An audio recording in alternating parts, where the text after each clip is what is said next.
예, 안녕하세요. 뭐 한 달간 별일 없으셨나요? 예, 저는 뭐 사건 사고가 좀 많았습니다. 아무 나쁜 건 아니고요. 그냥 궁금하세요? 뭐 그 집에 일도 있는 건 있는데요. 학교 꼬맹이 학교 때문에 여러 가지 이제 일들이 있었던 게 있었고요. 그보다는 이제 주변에 있는 사람들이랑 이제 협동조합 만들어 보겠다고 그래가지고요. 예,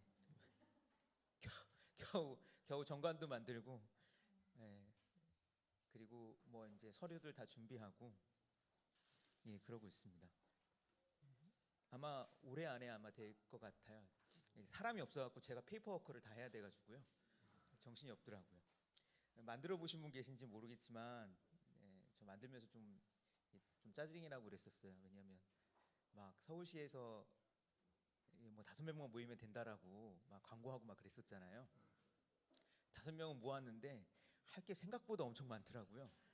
예, 더군다나 뭐랄까 이제 물론 그런 경험이 없기 때문이기도 하지만, 예, 이제 5명 있으면 이사도 해야 되는데 저도 이사로 들어가 버렸고요.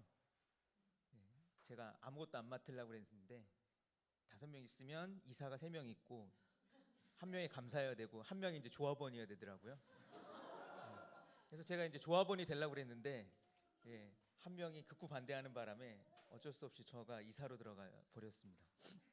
근데 무슨 뭐 이사가 되면 인감증명을 떼야 되고요. 그리고 뭐 등록기준지를 알아야 되더라고요. 등록기준지가 옛날에 있는 그 본적입니다. 예, 본적 요즘에 안 쓰시죠? 기억하시는 분 계시나요? 저는 어렸을 때는 외웠는데 그래도 계시네요. 근데 쓸 일이 없으니까 저도 외웠다가 까먹었거든요. 뭐 그런데 그것도 써야 되고 여튼 복잡하더라고요. 뭐 이런저런 일들이 있는데 이제 오면서 이제 저도 먼 길을 오다 보니까 이런저런 상념이 있기도 합니다. 작년 이맘때 제가 어떤 상태였나라는 상념을 갖게 되더라고요. 그때는 사실은 이런저런 고민이 너무 많아가지고요. 시골로 들어가야 되나 하는 생각을 했던 때였었습니다. 작년 이맘때가요. 한 해의 삶을 좀 이렇게 뭐랄까 가늠하기 힘들어가지고요. 어떻게 해야 되나 고민이 많았는데 또 어떻게 이 서울 바닥에서 꾸역꾸역 1년을 버텼고 또 내년을 또 어떻게 살아보겠다라고 뭘 만들고 있는 모습을 보면서 좀 재밌구나라는 생각이 들기도 하더라고요. 오늘 그 장자에서 이야기를 나눌 그 주제는 시대적 조건이라고 해야 될까요? 그런 것과 개인의 삶의 수명과 같은 문제입니다. 그 오늘 나오는 표현 가운데 가장 중요한 표현을 찾자면 아마 맨 마지막 페이지에 있지 않을까 싶은데요. 뭐 한 단어만 기억하자면 6페이지에 있는 두 번째 인용문의 두 번째 줄 안식이 처순이란 말이 있는데요.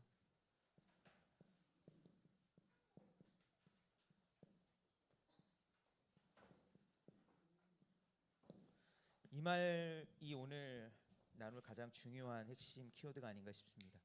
간단히 풀이하면 이렇습니다. 안식이 처순이라는 말은 주어진 때를 편안하게 여기고 그 상황을 뭐 순순히 받아들인다라는 뜻입니다. 뭐 이거를 더 아주 간단하게 줄이는 말로는 안명이라는 말로 이제 장자의 사상을 표현하기도 합니다. 명이라고 하는 말은 이 시라고 하는 말과 통용된다라고 볼 수 있을 것 같아요. 주어진 조건들이라고 할 수 있습니다. 특히 주어진 조건이라고 했을 때 그 조건은 시대적 상황, 요즘 말로 하면 사회 경제적인 조건이 아닌가 싶습니다. 사실 살다 보면 되게 억울한 것 중에 하나가 그거죠. 우리가 살아갈 때를 고르지 못한다는 사실이요. 살아가는 사회 경제적인 조건을 우리가 고르지 못한다는 사실이 좀 억울할 때가 있습니다. 안 그러신가요? 내가 좀 다른 때에 태어났으면, 다른 조건에 태어났으면 좀 내 삶이 달라졌을 텐데 뭐 이런 생각 하지 않으시나요? 저는 많이 하는데 뭐 그러니까 역사를 보다 보면 어떤 시대 속에 태어난 삶이기 때문에 경험해야 하는 어떤 조건들이 있잖아요. 그 시대에 태어났기 때문에만 공유하거나 혹은 겪어야만 하는 조건들이 있는데, 안타깝게도 그런 게 그것이 뭐 이렇게 좀 꺼려지거나 문제시 된다면 그런 경험이나 조건에 만족하지 못하기 때문이겠죠. 그러니까 뭔가 나는 왜 이렇게 불우하거나 내가 어찌할 수 없는 시대 속에 태어나서 내가 원치 않게 겪어야 되는 어떠한 경험들이 왜 있는가라고 하는 그러한 생각을 하게 될 수가 있습니다. 그런데 어찌됐건 지금 장자는 아니라고 하는 표현으로 그것을 이제 대하라는 말을 오늘 이야기를 할 거예요. 그 이유 가운데 하나는 사실 그것이 본질적으로 어찌할 수 없기 때문에 그렇기도 합니다. 생각보다 사람이 외부적 조건이나 시대적 조건에 많은 영향을 받는 것 같아요. 얼마 전에 기사인가 아니면 어디 그 누구 글에서 봤나 싶은데요. 한 사람이 평생 좋아하는 스포츠팀은 12살 때 결정된대요. 한숨을 쓰시는 분이 계시나요? 예, 자기가 12살 때 보았던 가장 뭔가 동경했던 팀을 평생토록 이렇게 동경한답니다. 그래서 어떤 사람들은 되게 불행하기도 하다는 거예요. 90년대에는 막 잘 나가다가 뭐 스포츠 보면 그런 팀들 있잖아요. 2000년대 와가지고는 갑자기 막 저 바닥을 헤매고 있는 팀들. 그런 어떤 불우한 삶을 겪게 되는데, 그만큼 어떤 뭐죠 시대나 어떤 시간을 공유했다라고 하는 경험 자체가 커다란 영향을 끼친다는 이야기인 거죠. 돌아오면 장자는 분명 춘추전국이라고 하는 아주 커다란 혼란기를 살았고요. 그런 시대 속에서 이런 주제를 내놓고 있습니다. 오늘은 대종사에 있는 내용들을 볼 텐데요. 앞과 뒤에 있는 부분들을 좀 절치해 왔습니다. 어제 자료를 준비하면서요, 생각보다 분량이 많았는데 많이 줄였습니다. 예, 그 많은 걸 갖고 와봤자 뭐하나라는 싶어가지고요. 그게 뭐냐면 스스로에게 그 욕심을 줄여야지. 왜냐하면 많은 양을 소화하지도 못할 뿐더러 뭐랄까요? 요즘에는 좀 고민이 드는 게 그런 게 있어요. 뭐냐면 예전에는 텍스트를 본질적으로 읽는 게 대단히 중요하다고 생각했는데, 물론 저는 아직까지도 그런 부분이 중요하다고 생각합니다. 그러나 어떤 이야기를 나누거나 혹은 어떤 주제를 나눌 때는 그게 근본적으로 그렇게까지 중요한가라는 질문들을 요즘 하고 있어가지고요. 가능한 줄여보자라고 줄였는데 그래도 6페이지가 돼버렸네요. 일단 조금씩 읽어가면서 이야기를 나눠보겠습니다. 제목은 대종사인데요. 풀이를 굳이 하자면 크게 으뜸이 되는 스승이라고 할 수 있겠습니다. 뭐 장자 텍스트에 여러 번 누차 말씀드렸지만 저는 제목이라고 하는 편명을 그렇게 중요시 여기진 않지만요. 대종사는 어찌됐건 분명히 도라고 하는 어떤 개념어를 의미하는 거라고 할 수는 있습니다. 아까 이야기 말씀 잠깐 저기 나누는데 대종사가 불교에서도 쓰인다고 하는 말을 듣고요. 저도 방금 찾아봤었는데 불교의 그 법계 가운데 하나 대종사가 있더라고요. 아마 한자는 똑같지 않을까 싶습니다. 한자를 찾아보다가 실패를 했었는데요. 여튼 여기서 맨 처음 나온 말을 사용했을 수도 있고, 아니면 이제 한자를 조합하다 보니까 그런 말이 나왔을 수도 있죠. 왜냐하면 여기 나오는 한자들이 그렇게 뭐랄까요, 안 쓰이는 한자들은 아니거든요. 그리고 이 조합이 다른 식으로도 분명 쓰일 수 있습니다. 크게 으뜸이 되는 선생님 혹은 스승, 종파의 최고 우두머리라는 뜻이 될 수도 있는 거니까요. 참고하시기 바라겠습니다. 자, 첫 번째 그 인용문부터 같이 읽어보겠습니다. 지 천지소위, 지 인지소위자, 지의, 지 천지소위자, 천이생야, 지 인지소위자, 이기 지지소지, 이양기 지지소부지, 종기천년, 이부중도요자, 시지지성야. 대종사 맨 앞부분입니다. 풀이하면 이렇습니다. 하늘이 하는 일을 알고 사람이 하는 일을 아는 자는 지극하다, 빼어나다, 아주 훌륭하다. 여기서 정확하게 두 개념이 대립해서 쓰이고 있어요. 어떤 개념이 대립해서 쓰이고 있냐면 천과 인입니다. 그 장자 텍스트 다른 번역들은 많은 경우 이 천을 자연으로 많이 풀이합니다. 이 천을 천연이라고 해서 자연으로 많이 풀이하는데요. 저는 그냥 하늘이라고 풀이하는 게 조금 더 낫지 않을까 싶습니다. 전통적인지는 모르겠는데요. 많은 도가 해석들이 천하면 천연, 자연이라고 하고 인이라고 하면 인, 위, 사람들이 어떤 식으로 행위로서 하는 것들로 이렇게 대립해서 많이 푸는데 하늘과 사람이라는 식으로 대립해서 풀 수 있다라고도 봅니다. 하늘이라고 하는 것은 어떻게 보냐에 따라 다르겠지만 저는 누구가 그렇게 했는지 지금 떠오르지 않는데요.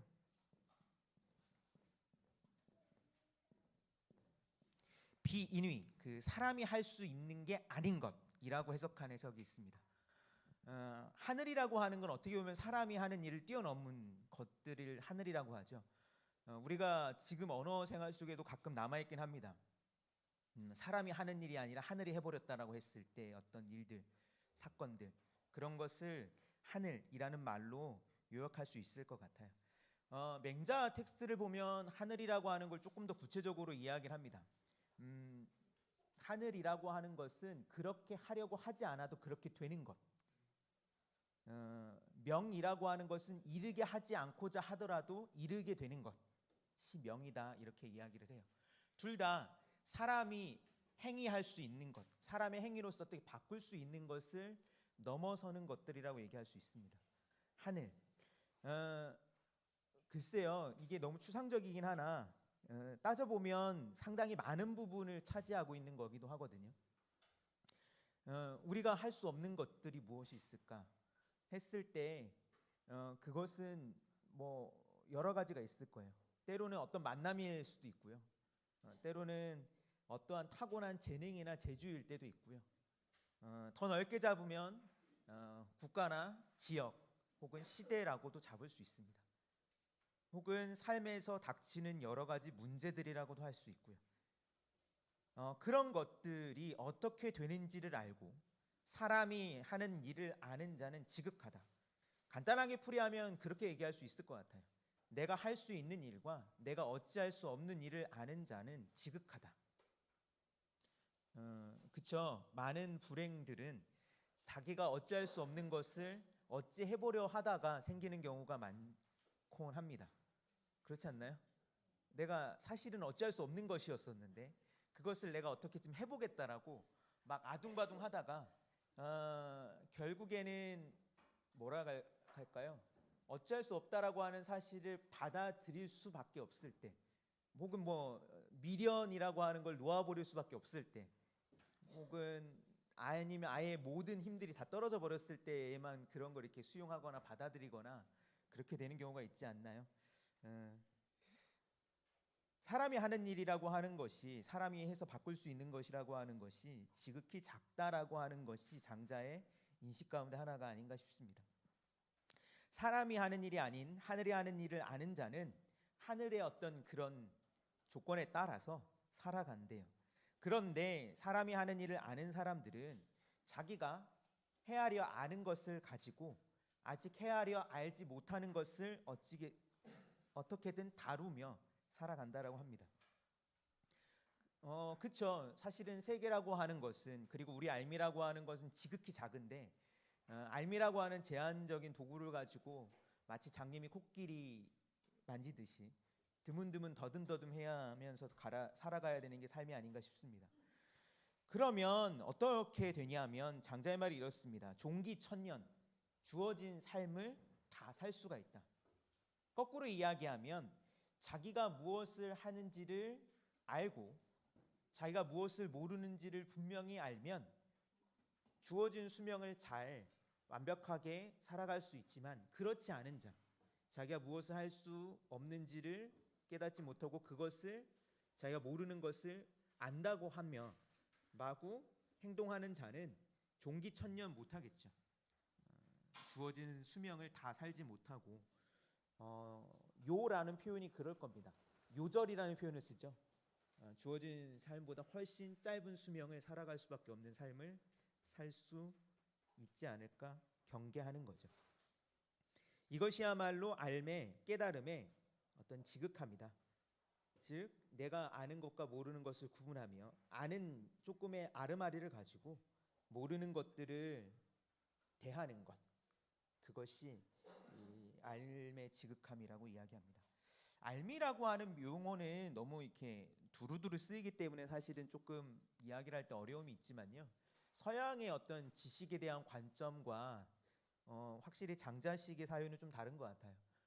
서양적 지식 혹은 근대적 지식의 어떤 태도는 무엇이냐면 아는 지식이 있으면 모르는 지식으로 이렇게 나아가야 된다고 생각을 합니다.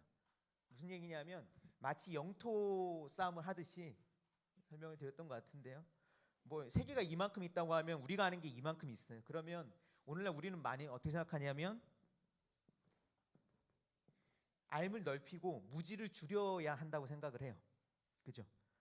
가능한 많은 것들을 알고 지식을 많이 쌓고 무지, 우리에게 눈에 잘 보이지 않고 컴컴하며 잘 모르는 것들을 가능한 지워가야 된다라고 많이 생각을 합니다. 근데 재밌게도 장자의 태도는 양이라는 표현을 썼는데요. 그것은 알고 있는 것을 가지고 모르는 것을 대한다, 다룬다라고 풀이하고 싶습니다. 지금 무슨 얘기냐면 모르는 것들을 없애가는 삶이라든가 아는 것들을 넓혀가는 것이 아니라 지금 있는 알을 가지고 채 모르고 알 수 없는 것을 잘 대하는 지혜가 필요하다라는 이야기로 풀이하고 싶어요. 왜냐하면 알미라고 하는 건 끝없이 늘릴 수 없거든요. 근대 철학자들은 어떻게 생각할지 모르겠지만 고대 철학자들은 그렇게 생각하지 않았죠. 무슨 얘기냐면 우리에게는 어떤 알미라고 하는 커다란 도구가 있어서 세계의 본질까지도 알 수 있다라고 여겼고 대표적인 어떤 철학자가 뭐 플라톤 같은 철학자들인 거죠. 이데아라고 하는 세계의 본질을 우리는 알 수 있을 거라고. 결론을 이야기하면 장자는 그렇게 얘기하는 것 같지 않아요. 우리는 분명 알 수 없는 것들이 있다고. 비유를 조금 들면 플라톤은 동굴의 비유를 들었었습니다. 철학자들은 동굴 밖에 있는 참된 사물들을 보고 온 사람들이고 보통 사람들은 동굴 안에서 그 참된 사물들의 그림자만을 보고 있는 사람들이라고. 그래서 철학자가 때로는 횃불을 갖고 들어오기도 하고 때로는 뭐 도끼 같은 거를 사슬을 끊어주기도 하면서라도 이들을 동굴 밖으로 끌어내야 되는 사람이라고 자신의 의무를, 철학자의 의무를 그렇게 얘기했던 것 같아요. 그런데 근본적으로 보자면 장자는 그렇게 얘기하는 것 같아요. 캄캄하다고 삶이란. 사실은 밝은 걸 본 사람이 따로 있는 것이 아니라 모두 제각기 제한된 암 속에서, 캄캄한 암 속에서 때로는 자기의 동굴들 속에서 일부 살아가는 거라고 이야기하는 것 같습니다. 그리고 그 제한을 잘 받아들이고 그 제한 속에서 어떻게 모르는 것을 대하는 법을 알아야 화를 입지 않고 잘 살아갈 수 있다라고 이야기하는 것 같습니다. 장자가 이야기하는 그 알미라고 하는 건 그래 상당히 불안정하고요. 상당히 애매모호합니다. 밑에 있는 부분을 읽어보겠습니다. 수연유환 부지유소대이후당. 잘못 읽었네요. 부지유소대이후당 이렇게 읽어야 됩니다. 다시 읽어보겠습니다. 부지유소대이후당. 기소대자 특미정야 용거지 오소위 천지 비인호 소위 인지 비천호. 그렇지만 좀 걱정거리, 근심거리가 있다. 뭐냐고 하면 알미라고 하는 것은 어떤 대상이 있은 다음에 그 대상과 함께 생겨지는 것인데 그 대상이라고 하는 것이 딱 정해져 있지 않기도 하다. 문제는 뭐냐면 뭐 깔끔하겠죠. 아는 것과 모르는 것을 구분하는 것. 사실 그 공자의 태도가 그랬었죠. 지지위 지지 부지위 부지 시지야라는 표현이 있습니다. 논어에 보면 지지위 지지 아는 것을 안다고 하고 부지위 부지 모르는 것을 모른다고 하는 것 그것이 시지야 아는 것이다. 뭐 아는 것과 모르는 것을 구분한다면 문제는 간단해질 수 있지만 장자가 생각하기에 문제는 하나 더 있습니다. 뭐냐면 알미라고 하는 것은 어떤 대상에 대한 것인데 이 대상이라고 하는 것이 미정, 확정돼 있지 않다는 거예요. 세계는 항상 고정돼 있지 않고 변동 가능하기 때문에 문제가 생긴다는 거죠. 무슨 얘기냐면 안다고 생각했던 것과 모른다고 생각했던 게 있는데 안다고 하는 것조차도 안다라고 하는 것은 무엇에 대한 알미잖아요. 항상 그랬을 때 무엇에 대한이라고 하는 이 세계가 계속해서 변한다는 거죠. 아 내가 이것까지만 아는구나라고 했지만 그 알미라고 하는 혹은 무지에 대한 깨달음이 있다 하더라도 난 이거밖에는 몰라라고 그래 난 요거는 그래도 좀 알아라고 했더라도 그 안다고 하는 것조차도 흔들릴 수 있다는 거예요. 왜냐하면 세계는 계속해서 변하고 있고 그것이 확정돼 있지 않기 때문에. 그렇기 때문에 기묘한 질문을 던집니다. 어찌 내가 좀 전에 말했던 하늘이라고 하는 것이 사람이 아닌 줄 알겠으며 사람이라고 한 것이 하늘이 아닌 줄 알겠는가? 이쯤 되면 이제 좀 짜증이 나기 시작을 하죠.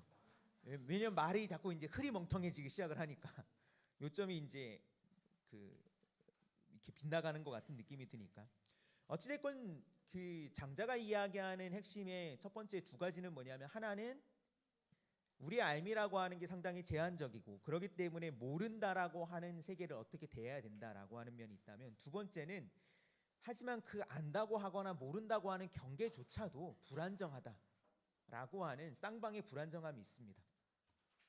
그 불안정에 그래도 조금 명확한 메시지를 잡자면 이 페이지에 나오는 표현들이 아닌가 싶습니다. 읽어보겠습니다. 사생명야 기유야단지상 천야 인지유소 부득여 개물지정야. 사생 죽고 산다는 것은 명이다. 명은 정해져 있다라고 하는 것이고 어떻게 보면 우리 손을 떠나 있다라고 하는 의미이기도 합니다. 사실 후자의 의미가 조금 더 정확하진 않은가 싶어요. 장자의 그 사고 안에서는 서양 사람들은 명을 운명이라고 하여서 신들도 어찌할 수 없이 정해져 있는 무엇이라고 이제 보았죠. 대표적으로 그 운명을 이야기하는 게 그 오이디푸스 그 희곡이 있습니다.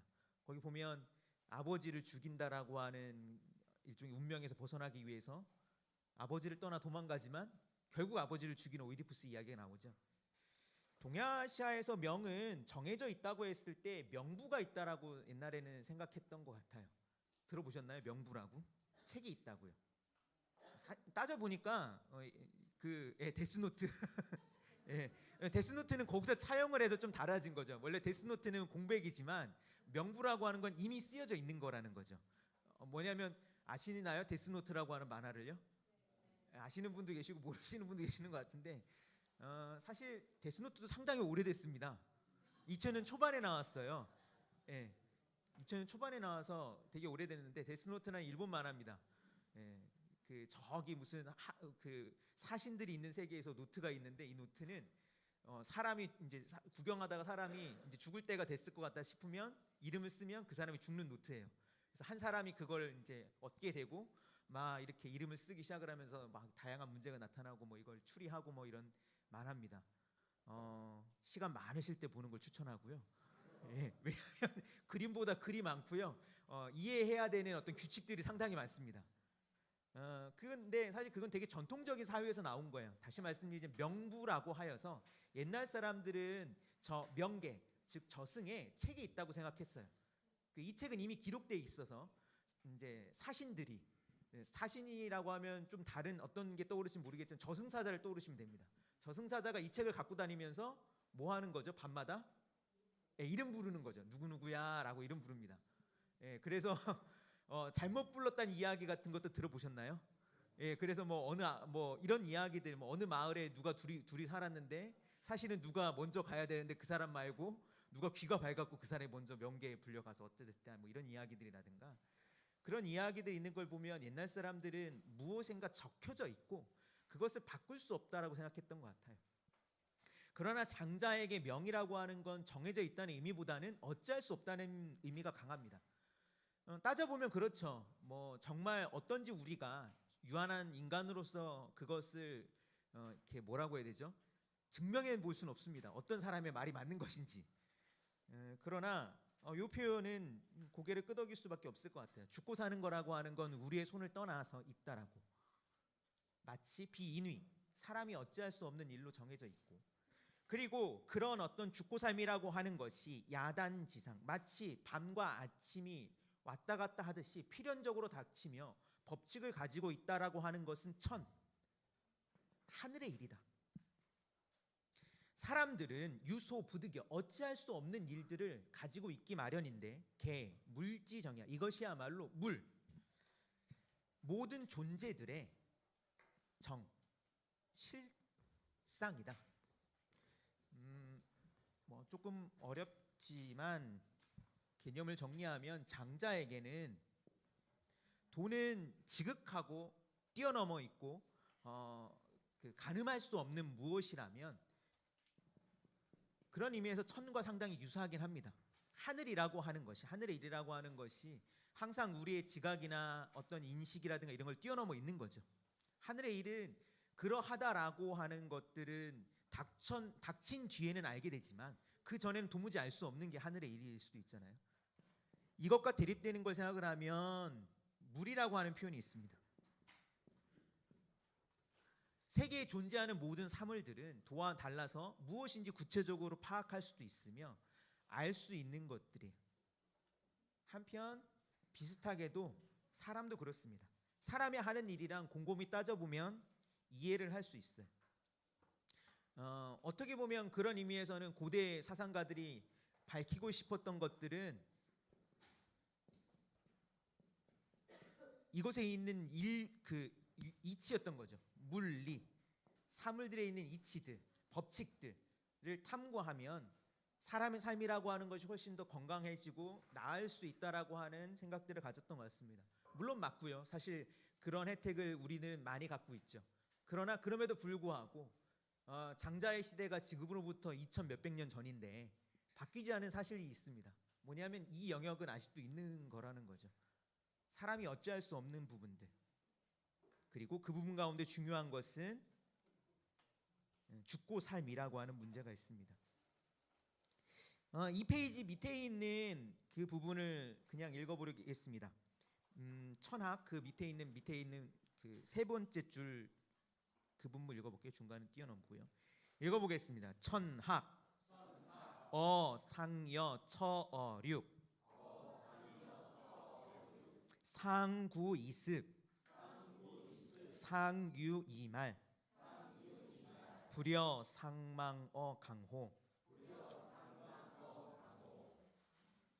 여기예요 이비걸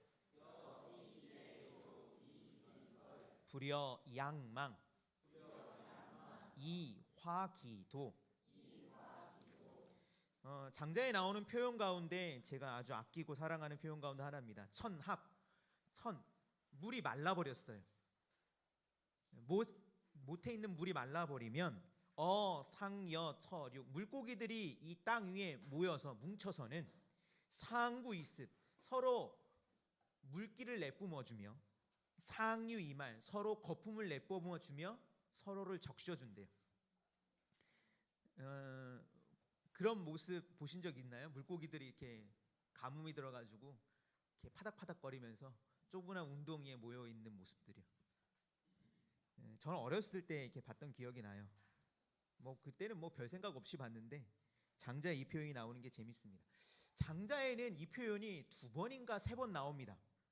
한 번은 정확하게 어떤 고사로 나오냐면 한 번은 제가 헷갈리기 때문에 애매모호하고요. 한 번은 어떤 고사로 나오냐면 장자가 친구에게 돈 꾸러 갔을 때 이 비슷한 표현을 합니다. 장자가 친구에게 돈을 꾸러 가요. 사실 돈을 꾸러 간 거보다 양식을 꾸러 갔다고 하는 게 옳겠네요. 양식을 꾸러 갑니다. 쌀이 떨어진 거죠. 집에 독이 비었습니다. 집에 쌀이 떨어져가지고 쌀 좀 꾸러 친구한테 갔는데 친구가 이런 말을 하는 거예요. 안 그래도 내가 이번 겨울에 이 고을에서 세금을 거두면 엄청나게 많은 세금이 들어올 테니 그거 이제 되면 너한테 충분히 구워주겠다라고 그런 이야기를 해요.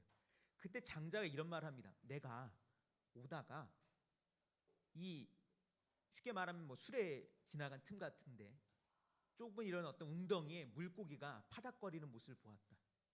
근데 이 물고기가 나에게 물 좀 한 바가지 떠다 달라고. 그래가지고 장자가 이렇게 말했다는 거예요. 기다려. 내가 저기 황하에 가서 하백을 만나. 그러니까 하백은 그 황하의 신입니다. 이 황하의 물을 끌어다가 너를 살려줄게. 그러니까 물고기가 그렇게 말했다는 거죠. 내가 오늘 저녁에 건어물전에 가 있을 것 같은데요.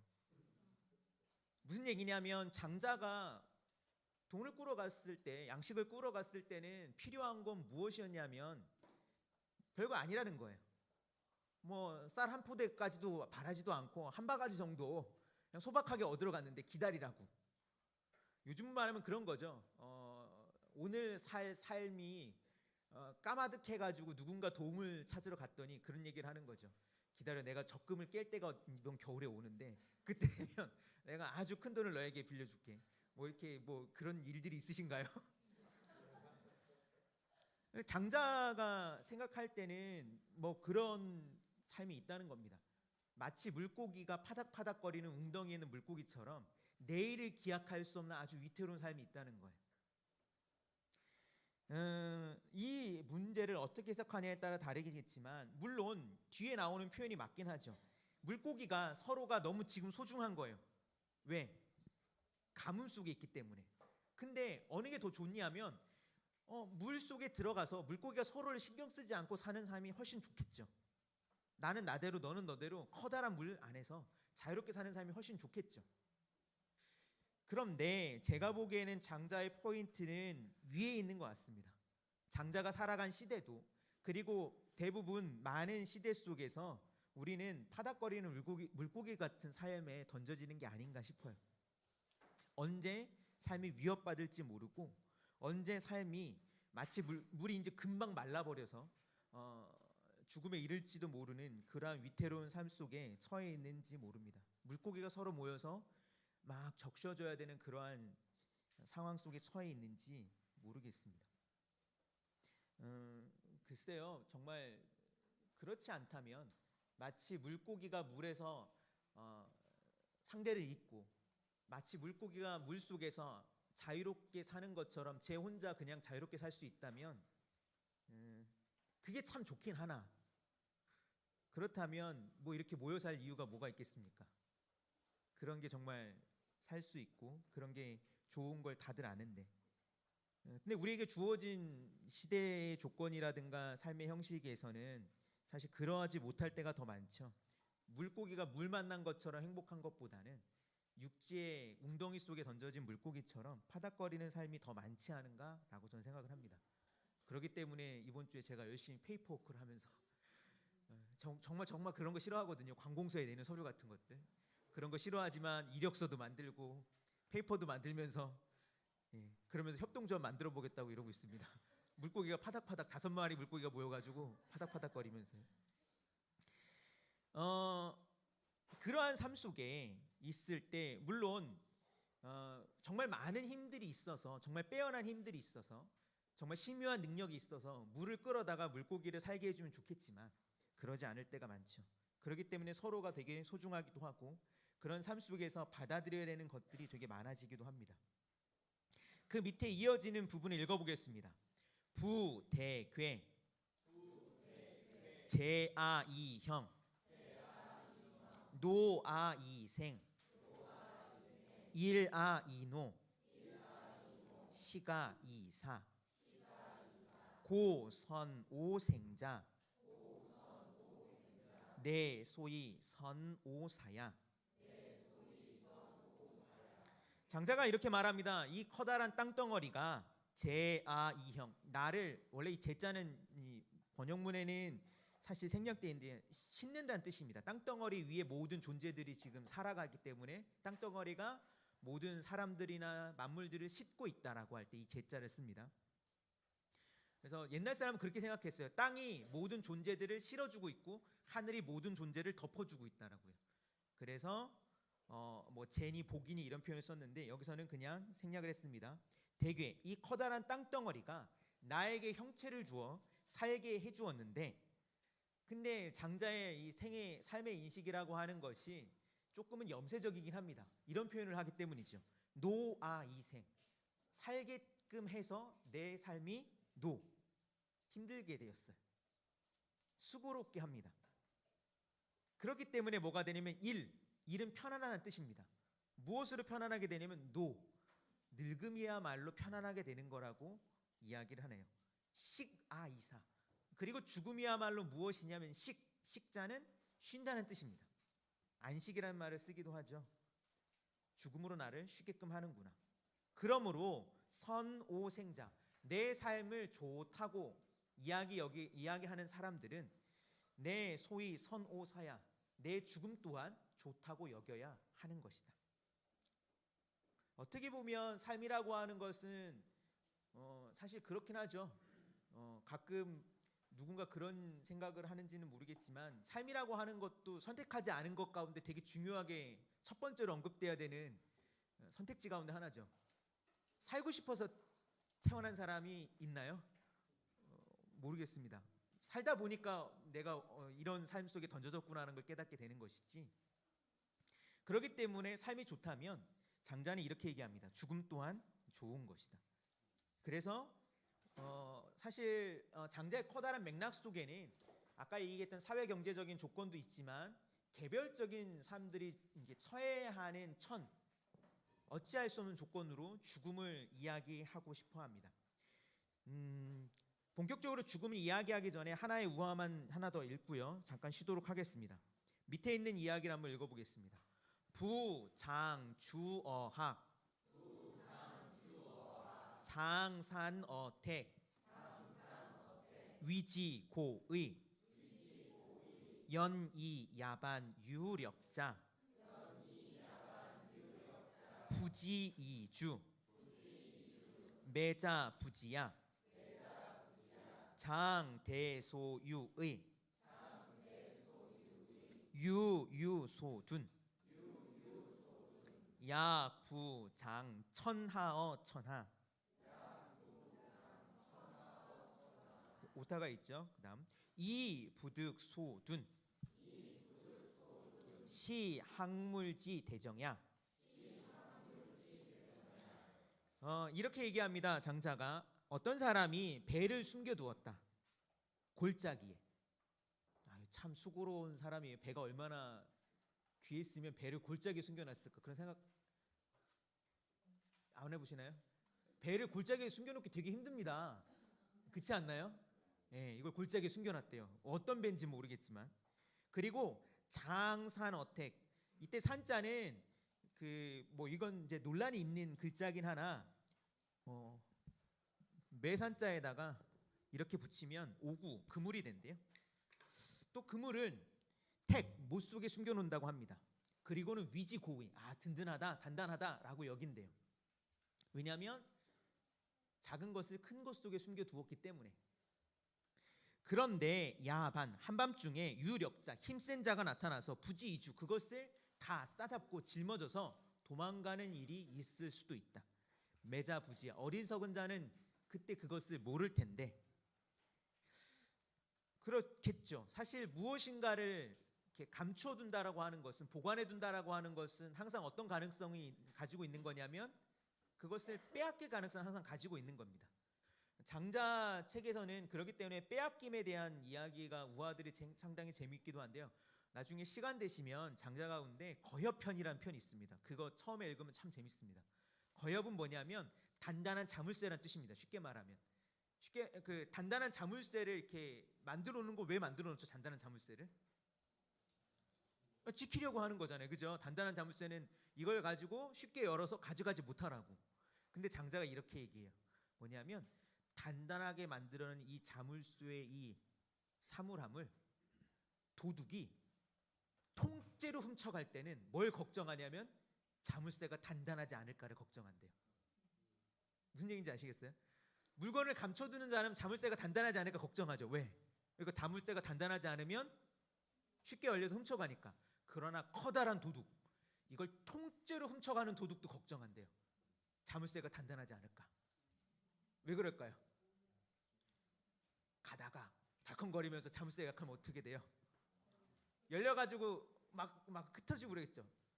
이 커다란 도둑에도 자물쇠가 단단한 게 좋다는 거예요. 그러면서 장자가 커다란 도둑 이야기를 하는 이 우화가 있습니다. 재밌죠?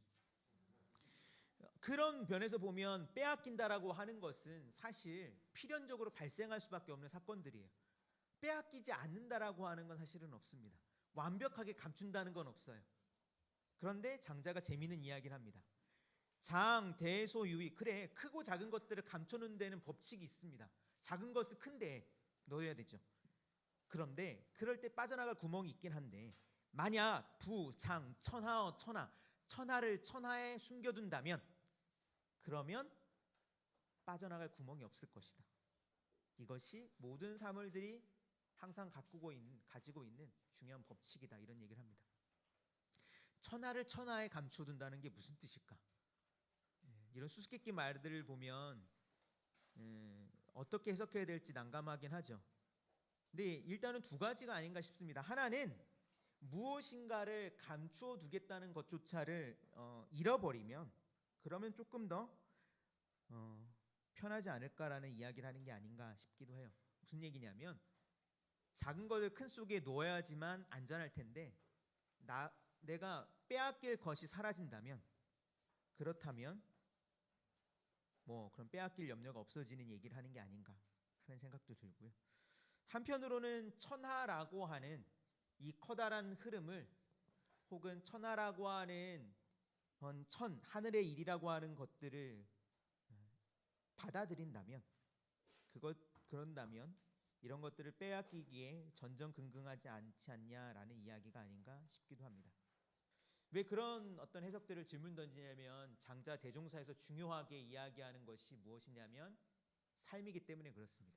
삶이야말로 빼앗기고 싶지 않아서 어딘가 우리가 계속 감추어두기도 하고 보관해 두기도 하고 뭐라고 해야 되죠? 잘 갖추려고 애써 이렇게 꽁꽁 싸매는 거기도 하죠. 재밌는 건 도가라고 하는 표현들보다는 도교라는 표현을 많이 익숙하시잖아요, 그렇죠?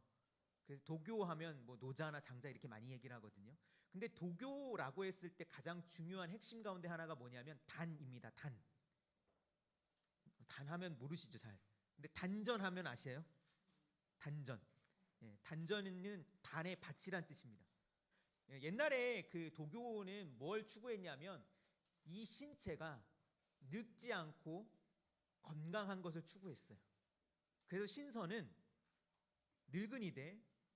늙은이가 가지고 있지 않은 다양한 표상들을 가지고 있습니다. 신선 이야기 옛날에 많이 들어보셨죠? 어떤 이야기 들어보셨나요? 신선 나오는 이야기 뭐 알고 계세요? 은도끼요? 네. 신선이 나타나면 항상 뭘 이렇게 갖고 있나요? 네, 지팡이도 갖고 있습니다.